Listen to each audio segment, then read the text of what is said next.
right, y'all ready to rock? Okay, we'll go ahead and get started. So, hi everyone, welcome. My name is Carla Piñeyro Sublett. I'm the Chief Marketing Officer at National Instruments. And when Mike Nellis and David Smith came to me and asked me to moderate this morning, I was truly honored. So I'm really happy to be here. I'm very excited to talk about All Together ATX and the fund that we have started together. So Mike, I'll turn it over to you. Great, thanks Carla. And thanks everybody for being with us this morning. Wanted to spend a few minutes just talking a little bit about the fund this morning and kind of what we're planning for over the next handful of months. But first I wanted to just say thanks to all the donors out there who have given to the fund. It's incredible what this community has done so far. And Carlos, special thanks to you and our friends at National Instruments. Your $1 million gift to the fund is just extraordinary corporate leadership and a real commitment to our community. So we're just really, really grateful for that. Additionally, I wanted to thank our friends at the United Way and my good friend David Smith. When we started talking about this effort, the idea was that we wanted to create a coordinated effort to create a smooth and efficient way for funders to support our community during this pandemic.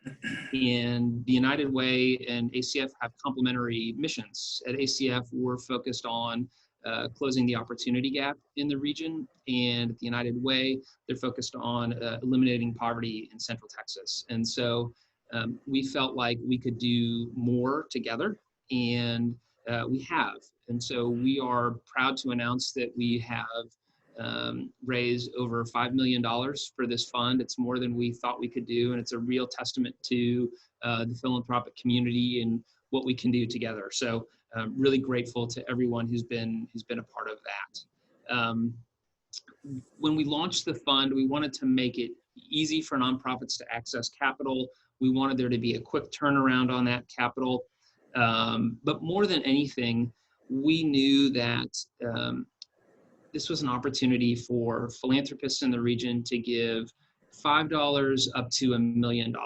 And it was a way for folks to come in to support their community and to do whatever they could.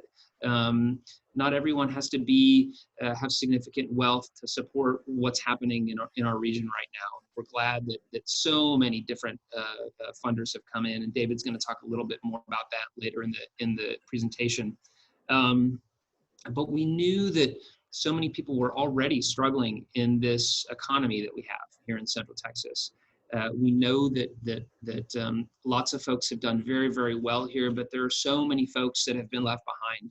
And I think what this pandemic has shown is that there were so many in our region that were living on the edge. And it's really demonstrated that we need to have a strong nonprofit sector to support those that are vulnerable in our community. So again, thanks to everyone for being on the call today, and thanks to everyone who has given to the effort so far. So David, I'll turn it over to you. Yeah, thanks, Mike. Good morning, everybody. I truly cannot think of a better way to start the day than being with you all, knowing that all these generous donors and contributors are on this call with us. And so thank you. You all have made this the success that it is, and we couldn't be more grateful. All of us at United Way are incredibly also just so proud and honored to have partnered and be partnering with our friends at ACF on this. The initial idea of this was Mike Nellis's, and we immediately knew we wanted to jump on board. We did this also, we created a fund together for Harvey, and that went really well, and so we knew we wanted to do this again with them. And so thanks to them for all they've done in helping make this such a huge success. But especially to all of you, and I want to echo Mike's thanks to you, Carla, and to everybody at National Instruments for your $1 million gift. Nellis, you said people could give from 5 to $1 million. I say we up it. And let's see if somebody wants to go even higher. But truly, that gift is extraordinary and historic. And I think that when we look back at Austin's response to the COVID crisis, we're going to be talking about that gift, and then all of your gifts and what they're doing in the community. So just a huge thanks to everybody for giving. We're going to get into some more of the meat about how the money will make a difference. But Carla, I'll turn it back over to you. Yeah, thank you, David, and thanks, Mike. You know, we had no idea, we couldn't have possibly anticipated this crisis in 2019 when National Instruments decided to partner with the Austin Community Foundation to start our first corporate advice fund of $7 million. And while we've always given 1% of our profits, this was the first time that we were setting aside dollars to just strategically address the issues that were impacting our city, one of those being the socioeconomic divide that Mike, you spoke of. And now it seems more pressing than ever. And so we were very fortunate to have anticipated that this city was going to need us to start that fund.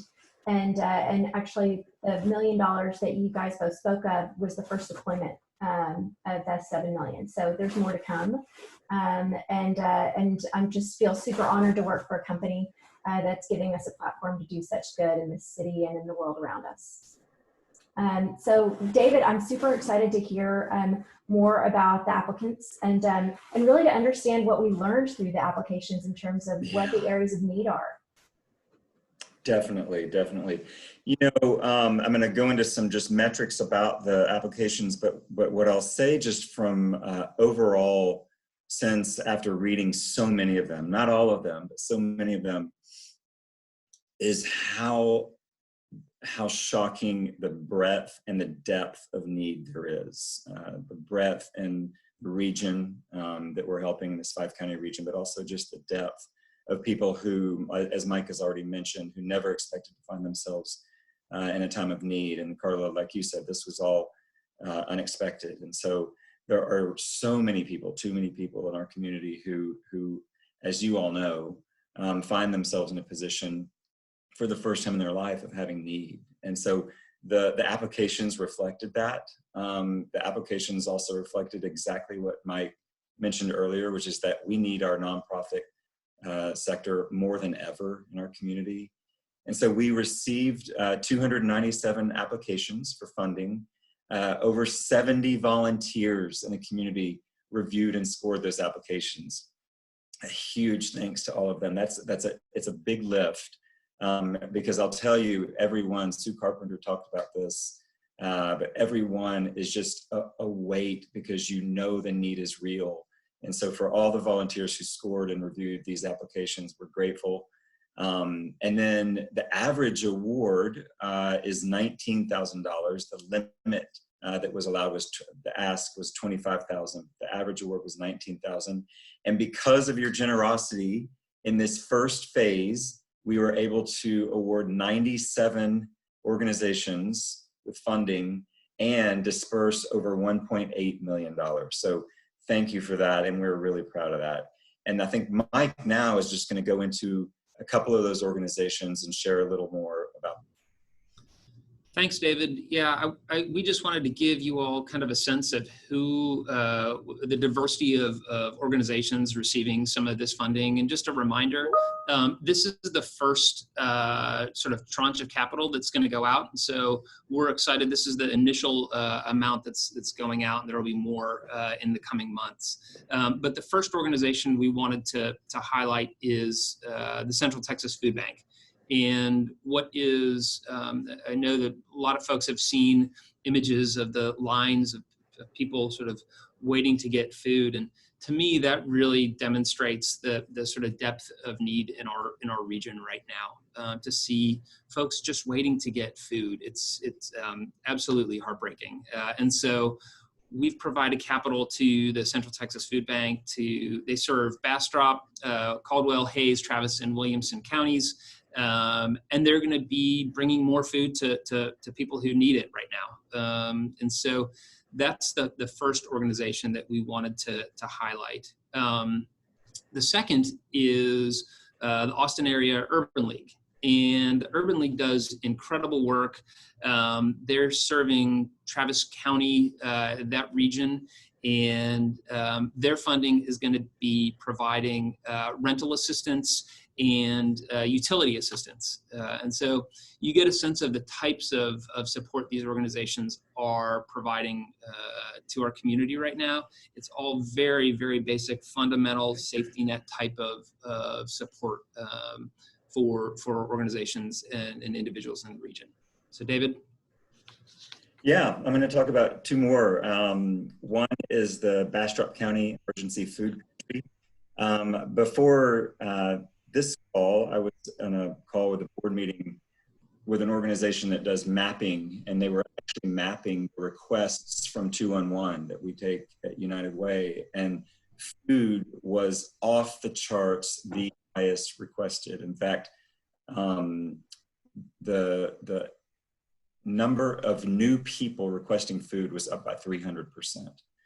And so, Bastrop, there was a wide swath on this map in Bastrop County of people needing help. So we're really honored and proud to be supporting their efforts there to help people get food. And then also People's Community Clinic, which is just a beloved organization here that is providing medical care, including COVID-19 testing and outpatient treatment. But they are serving the uninsured and underserved residents here in Central Texas. So we're really happy and proud to be supporting them as well. And I want to congratulate all the nonprofits. They are having to really deliver on their missions under just unprecedented circumstances. So I can't imagine how hard it is for them as well right now, and just grateful to have them as part of our community. That's right, Carla. Yeah, and if people want to see the list of all 97 organizations funded, they can see that at alltogether.atx.org. Great. Thanks, David. Well, so we had several questions submitted, and if you guys are ready, I'd like to get to them. Sure. So, David, you mentioned food and food scarcity, which is just really alarming. And clearly there's so much suffering that's being caused right now by COVID-19. What are you all doing to maintain hope? Hope for yourselves personally, for your families, and then also for the community? So I'll take this. This fund actually is really inspiring to me. The Community Foundation has done this a handful of times in the past when we've had different crises in our community, and we never expected that we would be able to raise this kind of capital. We thought we might be able to put together $1 million, maybe a little bit more. And it is really inspiring to me and kind of keeps me going to watch that number continue to climb and to climb. So 5 million is beyond what I had expected. And I know David is optimistic, and I am too. I hope we can raise a lot more than that. And, you know, one of the things I'm really lucky at the Community Foundation, we get to partner with, you know, hundreds and hundreds and hundreds of philanthropists. And we're just seeing such generosity right now. Folks really, really digging deep at the Community Foundation to invest in organizations across the region, across the globe, really, to support organizations with those working on the front lines. So that's what keeps me really inspired every day, is to just watch how people are giving and how this community is coming together. Yeah. Thank you, David. Yeah, I agree with that completely. One, I love this question. I think it's such a kind question.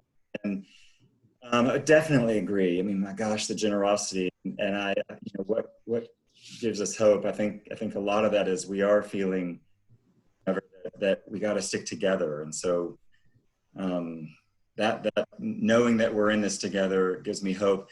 I don't know if there's this video going around that I really love, and it shows empty streets, and then it gets to, instead of seeing this crisis, the empty streets, you know, everything being shut down and quarantine and all the challenges around that, instead of seeing that as the end of the world, see it as just a remarkable act of global solidarity. And there's so much kindness and love in us even staying apart right now. That's how we're actually taking care of each other.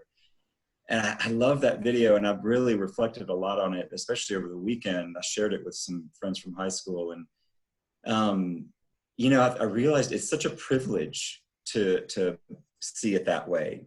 Yeah. I'm in my home, and I'm with my family, and we're not worried about having our needs met. And so what gives me hope is that all of the donors to this fund are providing that practical support, the basic urgent emergency needs to the people that we'll serve through this fund in a way that will let them experience this as an act of love and as an act of global solidarity. And I think that knowing that this many people have been willing to step up and give so generously and will continue to is what gives me hope. So.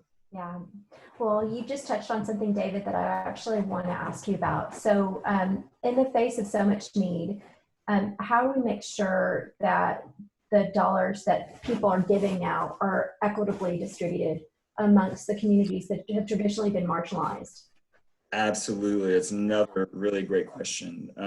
One, I'm really so proud. In addition to all of those 70 reviewers and scorers, we also had a smaller but very diverse group of community advisors that helped us make these decisions about where the funds would go. And they are community leaders and just an incredible group who asked the hard questions. And in the applications that each organization filled out, they had to talk about what percentage of their board members are from an underrepresented group. We also asked them to describe the populations being served. And you know, I'll just say we've worked closely enough with ACF. I think I can speak for you all. Mike, you can stop me. Sure. But knowing the staffs at both organizations, there is an undeniable and incredibly strong commitment to equity. And so all of that drove decisions, drove how we saw this fund to make sure that those traditionally marginalized communities were being served. And so many things that we were considering, from region to making sure that children and people experiencing homelessness and seniors and traditionally underserved communities, immigrants, gig workers, women of color, so many considerations in all of our decisions were at play. And I'm really proud of that. Mike, do you want to expand on that a little? I think that this is a great expression of community philanthropy, and that when you've got 70 reviewers looking at this from diverse backgrounds, we've got a great committee that's come together that has used equity as a filter. We want to ensure that organizations that that typically haven't had access to capital but serve a great and incredible niche community are able to access those resources, because those are the folks that frankly will need it most. Yeah, you know, I've been saying this to my team at work, but I think it also applies to the nonprofit landscape, which is, you know, this is an opportunity to accelerate innovation.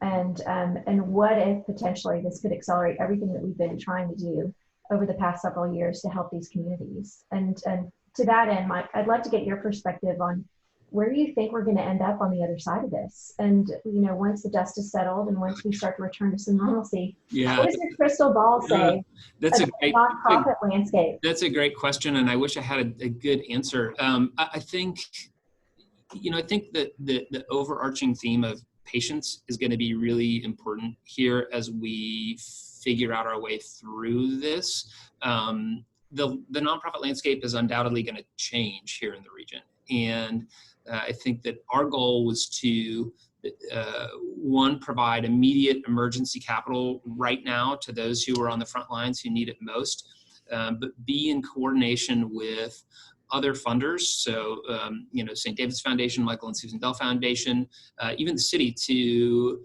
sort of understand how capital is being deployed right now, but also what their plans are for, you know, 6 months from now, a year from now, 2 years from now, as we still sort of grapple with what is the new normal in the sector going to look like. I think that they're going to have to be some hard things are going to happen in the nonprofit sector, but also, to your point, Carla, there may be some great things that emerge out of this crisis. And I think having patience as a funding community is going to be really, really important. And I think that sort of digging deep is going to be important. So, you know, I think funders have to realize, and I keep saying that for organizations, even if you had that beautiful mix of earned revenue versus contributed support, both of those things are down, and both of those things are going to be down for the foreseeable future. So the $1,000 gift that came in last year is going to be $100 or $50 this year. And so I think the other thing that as a philanthropic community we need to really focus on is kind of trust-based philanthropy. These CEOs of nonprofits are they know what they're doing. They know how to serve their communities. They know their communities. They work on really thin margins and do incredible things. And so as philanthropists, I think what they can do is really put flexible capital in the hands of those organizations to do the right things for their communities. They know how to run their organizations, then they'll do it well. Yeah. The notion of patience and trust is really interesting. And I think the other thing is this short-term versus long-term, because we've got such urgent need in front of us right now. David, how do you think about that? How do you balance the needs that are immediate that you're seeing in front of you with the longer-term things that we might see as a result of this crisis that we don't even know yet? Yeah. I think this is such a great question. This is such I've said this so many times, but we've all used the word unprecedented more than we've ever used it before, because this is unprecedented. And so it's mentioned that we had done a fund for Harvey with ACF. Well, that was like most disasters in an isolated location in an isolated point in time.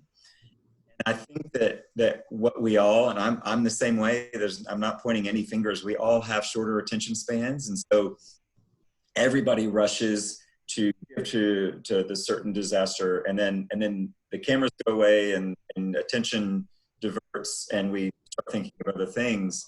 And this one is different. And I think that the patience that you all both are mentioning is going to be really important, because it is going to take a longer, both organizations are in this work for a marathon and not a sprint. And I think that's really some of the real foundational value of both organizations, ACF and United Way. And so I think in this case, because this is across the whole globe, and because it is ongoing, it's not just a single place in time, it is going to require much more of our patience.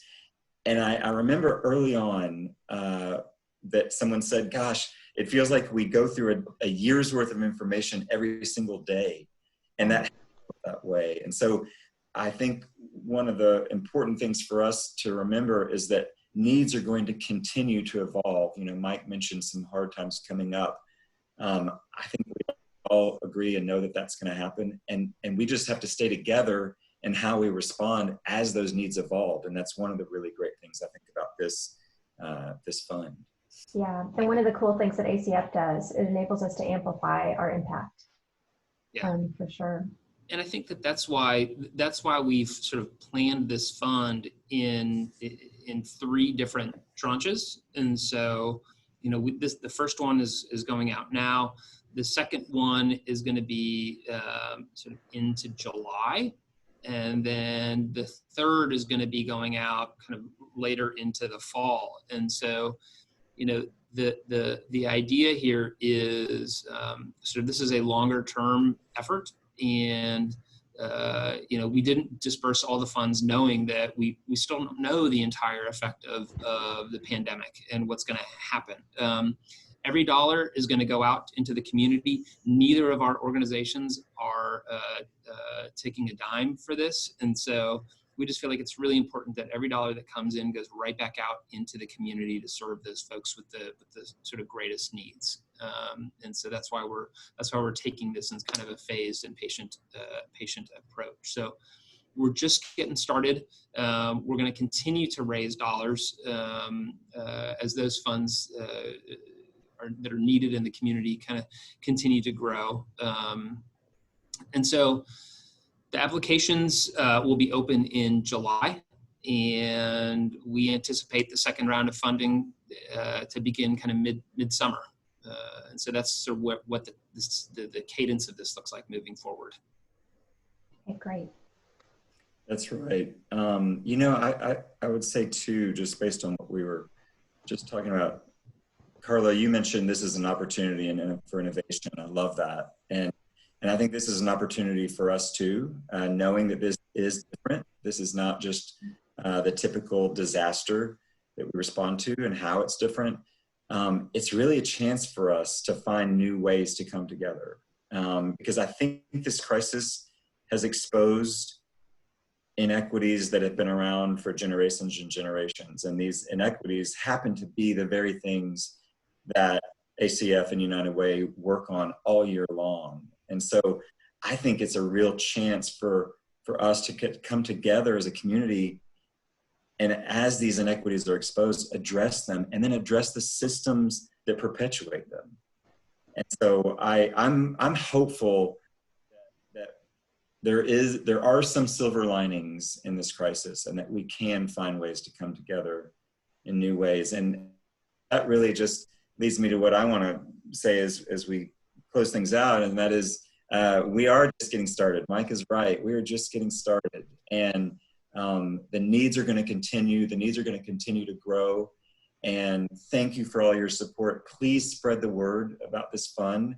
I can tell you, if you had just read a few of the requests and proposals, you would want to call every friend you know and ask them to give. The need is very real. And so we just encourage everybody to continue to reach deep and dig deep, and thank you so much for everything you're doing in this movement. Again, thousands of you strong to support all of our friends and neighbors during this crisis. Thank you. Well, thank you to Mike and David for including me today. Our city is lucky to have the two of you, and your organizations are lucky to have you, as is the nonprofit community. I'm also really grateful to everyone that took the time out of their day to join this call today to get informed and to support the fund. So thank you to all of you that joined today. And I think that's a wrap. Take care, everybody. Stay well. Thanks. Thanks, everyone. Take care. Carla. Thank you.